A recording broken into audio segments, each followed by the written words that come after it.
नमस्कार, मैं डॉक्टर अभिनव बात कर रहा हूँ। मैं consultant endocrinologist diabetes and metabolic medicine के तौर पर काम करता हूँ with Dharamshila Narayana super speciality hospital in Delhi. आज हम बात करेंगे इंसुलिन रेजिस्टेंस के बारे में।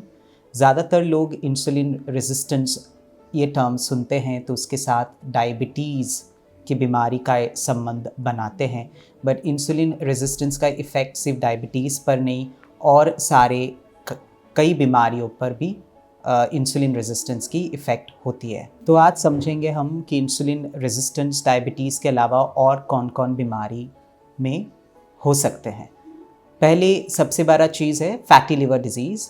हमारे शरीर में इंसुलिन एक हार्मोन होती है जो ब्लड ग्लूकोज को सेल्स तक पहुंचाते हैं, बट इंसुलिन रेजिस्टेंस में होता क्या है कि ब्लड के जो सेल्स होते हैं वो इंसुलिन से नॉन रिस्पॉन्सिव हो जाते हैं, तो ब्लड की सेल्स इंसुलिन का कम सुनते हैं। इसके कारण पैंक्रियास को ज़्यादा इंसुलिन बनाना पड़ता है और इंसुलिन रेजिस्टेंस के वजह से ब्लड शुगर नॉर्मल रह सकता है काफ़ी साल, बट अंदरूनी डैमेज बहुत सारे ऑर्गन्स की शुरू से ही स्टार्ट हो सकते हैं। सो इंसुलिन रेजिस्टेंस का नंबर 1 मैनिफेस्टेशन, जैसे कि हम सब लोग जानते हैं, टाइप 2 डायबिटीज़ हो सकते हैं। उसके बहुत सारे complications we have already discussed before. उसके बाद हो सकते कि पेशेंट्स को फैटी लिवर हो इंसुलिन रेजिस्टेंस के वजह से, एंड उसमें ब्लड ग्लूकोज नॉर्मल भी रह सकता है।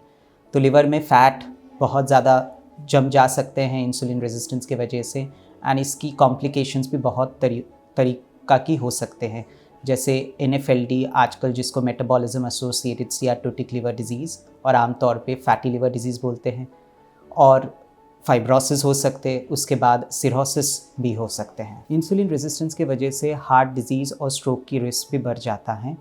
तो इंसुलिन रेजिस्टेंस के वजह से ब्लड वेसल्स जो होते हैं उसमें फैट्स, कोलेस्ट्रॉल, कैल्शियम जमा जाती है, तो उसमें ट्राइग्लिसराइड बढ़ जाते हैं, LDL भी बढ़ सकते हैं, HDL जो गुड कोलेस्ट्रॉल होते हैं वो कम हो जाती हैं, ब्लड प्रेशर बढ़ जाते हैं सॉल्ट रिटेंशन की वजह से।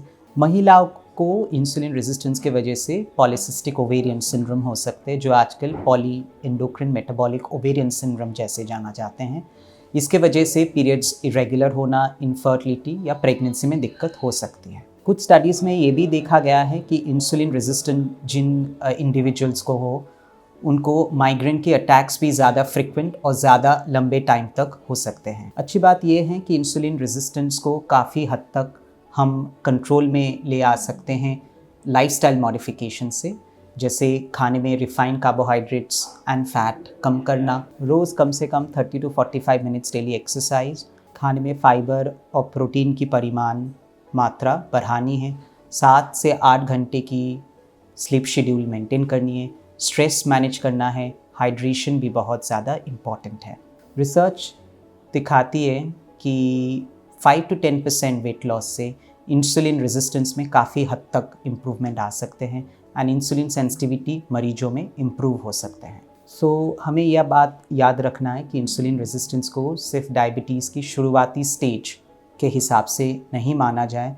इंसुलिन रेजिस्टेंस माइग्रेन से लेकर heart disease, fatty liver, PCOD ऐसे कई बड़ी बीमारियों के साथ जुड़ा हुआ है, तो इसको जितना जल्दी lifestyle, diet and at times medication से कंट्रोल करा जा सके उतना ज़्यादा अच्छा है। Thank you, take care.